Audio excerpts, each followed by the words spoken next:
Hello दोस्तों, नमस्कार। आज है 3 नवंबर। तो चलिए आज के एक नए करंट अफेयर में आप सभी का स्वागत है। तो आज के पहले क्वेश्चन से हम लोग शुरुआत करते हैं। आज का हमारा पहला क्वेश्चन है कि हाल ही में किस भारतीय खिलाड़ी ने टेनिस से संन्यास ले लिया है। तो इसका पहला ऑप्शन है लिएंडर पेस, दूसरा है सुमित नागल, तीसरा है रोहन बोपन्ना और चौथा है सानिया मिर्जा। तो हाल ही में किस टेनिस खिलाड़ी ने यहाँ पर संन्यास लिया है। तो यहाँ पर ऑप्शंस देख के आप लोग बता सकते हैं कि इसका राइट आंसर होगा रोहन बोपन्ना। तो आइए इसकी व्याख्या हम लोग देख लेते हैं। ग्रैंड स्लैम टाइटल जीतने वाले सिर्फ 4 भारतीय टेनिस खिलाड़ियों में से एक रोहन बोपन्ना ने शनिवार को प्रोफेशनल टेनिस से संन्यास की घोषणा कर दी है। उन्होंने 2 दशकों से ज़्यादा समय तक चले अपने कैरियर को एटीपी टूर पर अलविदा कहा। 45 साल के तौर पर आखिरी बार पेरिस मास्टर्स में हिस्सा लिया था और वह सबसे उम्रदराज टेनिस खिलाड़ियों में भी गिने जाते हैं। तो ये पहला क्वेश्चन हमारा आज का था जो कि खेल से संबंधित था। और रोहन बोपन्ना जो हमारे टेनिस खिलाड़ी थे हमारे देश के, उन्होंने संन्यास की हाल ही में घोषणा कर दी है। अब आइए हम लोग अगले क्वेश्चन पर चर्चा कर लेते हैं। हमारा अगला क्वेश्चन 2 नवंबर को धरती से सबसे भारी संचार उपग्रह कौन लॉन्च करेगा। तो आइए इसके ऑप्शन देख लेते हैं। ऑप्शन नंबर ए में ISRO, option number B NASA, option number C JAXA, option number D Roscosmos जो कि रूस की है। तो इसका राइट आंसर होगा इसरो। आइए इसकी व्याख्या हम लोग पढ़ लेते हैं। व्याख्या: भारतीय अंतरिक्ष अनुसंधान संगठन इसरो रविवार को देश के सबसे भारी संचार उपग्रह CMS-03 को आंध्र प्रदेश के श्रीहरिकोटा स्थित सतीश धवन अंतरिक्ष केंद्र से प्रक्षेपित करने जा रहा है। यह लगभग 4110 किलोग्राम वजनी यह उपग्रह भारतीय धरती से प्रक्षेपित होने वाला और जियो सिंक्रोनस ट्रांसफर ऑर्बिट GTO में स्थापित होने वाला सबसे भारी संचार उपग्रह होगा और इसे बाहुबली नाम दिया गया है। ये आपके एग्ज़ाम के दृष्टिकोण से काफ़ी इम्पोर्टेंट है। यह हमारे सवाल में पूछा भी जा सकता है कि जो सबसे भारी संचार उपग्रह लॉन्च किया गया था उसका वो नाम क्या था। तो वहाँ पे आप इसे बाहुबली नाम दिया गया है। यह देश के सबसे शक्तिशाली rocket launch vehicle mark 3 M5 जिसे LVM-3 M5 से के जरिए रविवार को शाम 5:26 पर प्रक्षेपित किया गया। यह भारतीय भूभाग सहित स्थित समुद्री क्षेत्र में सेवाएं प्रदान करेगा और नौसेना के लिए यह कनेक्टिविटी को काफ़ी बढ़ावा देगा।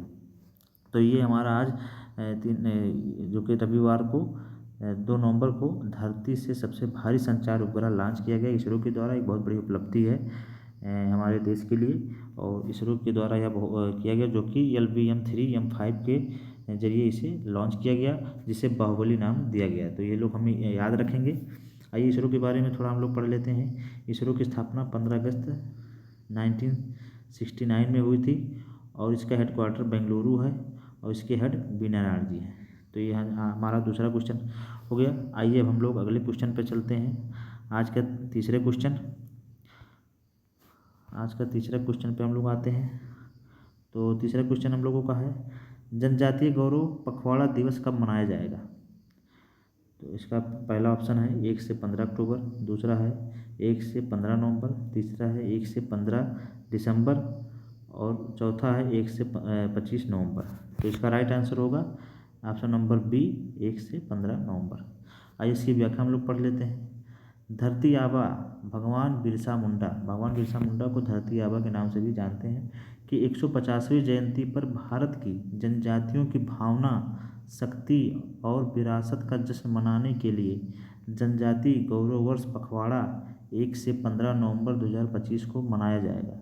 इसकी थीम विरासत का सम्मान और भविष्य को सशक्त बनाना, ये आपकी थीम है, इसको आप लोग याद रखेंगे।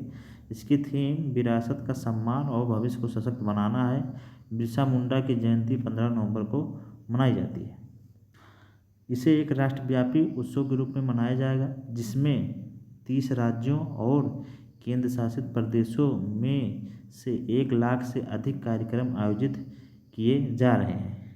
इसके प्रमुख जन केंद्रित पहल हैं आदि कर्मयोगी अभियान के तहत तैयार आदि सेवा केंद्रों पर ट्राइबल विलेज विजन 2030 का प्रदर्शन और देश भर के 497 एकलव्य मॉडल आवासीय विद्यालय EMRS जनजाति गौरव विरासत और नेतृत्व का जश्न मनाने वाली 7,000 से अधिक गतिविधियों का। ये हमारे जनजाति से संबंधित कुछ पहल हैं जो केंद्र सरकार के द्वारा चलाए जा रहे हैं, इनकी भी चर्चा हम लोगों ने कर ली। और धरती आबा जिन्हें भगवान बिरसा मुंडा भी कहते हैं, और मुंडा विद्रोह भी हुआ था 1895 में और 99 में। तो इस तरह अगर पूछा जाए हमारे समय कि जनजातीय गौरव पखवाड़ा दिवस कब मनाया जाएगा, तो ये 1 से 15 नवंबर के बीच में। तो ये आज हमारा तीसरा क्वेश्चन हो गया। अब आइए हम लोग अगले क्वेश्चन की तरफ चलते हैं, आज के चौथे क्वेश्चन पे। तो चौथा क्वेश्चन हम लोग डिस्कस करते हैं। आज का हमारा चौथा क्वेश्चन है, उत्तर प्रदेश, जो कि यूपी स्पेशल से है, उत्तर प्रदेश के राष्ट्रीय पुस्तक न्यास के पुस्तक महोत्सव का शुभारंभ किसने किया? पहला ए ऑप्शन हो जाएगा Yogi Adityanath, B option Narendra Modi, C option Rajnath Singh, D option Anandiben Patel. तो इसका राइट आंसर होगा option number A Yogi Adityanath. आइए इसकी व्याख्या हम लोग पढ़ लेते हैं।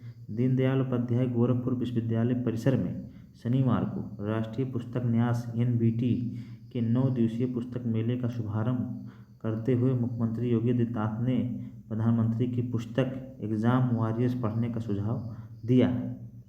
एग्जाम वॉरियर्स प्रधानमंत्री की पुस्तक है जो कि उनकी जीवनी इसमें लिखी गई है। तो योगी आदित्यनाथ ने सभी बच्चों को एग्जाम वॉरियर्स पढ़ने का सुझाव दिया।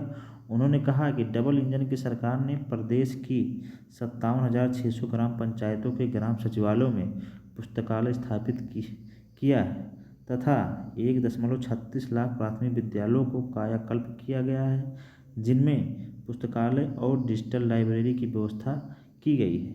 मुख्यमंत्री योगी आदित्यनाथ ने पुस्तकों और उनके सृजन में गोरखपुर की समृद्ध थाती का दर्शन करने के लिए विश्वविख्यात गीता प्रेस का भी उल्लेख किया, जो पिछले 100 वर्षों से देश ही नहीं दुनिया भर में सनातन धर्म की विचारधारा को अपने पुस्तकों के माध्यम से पहुंचा रहा है।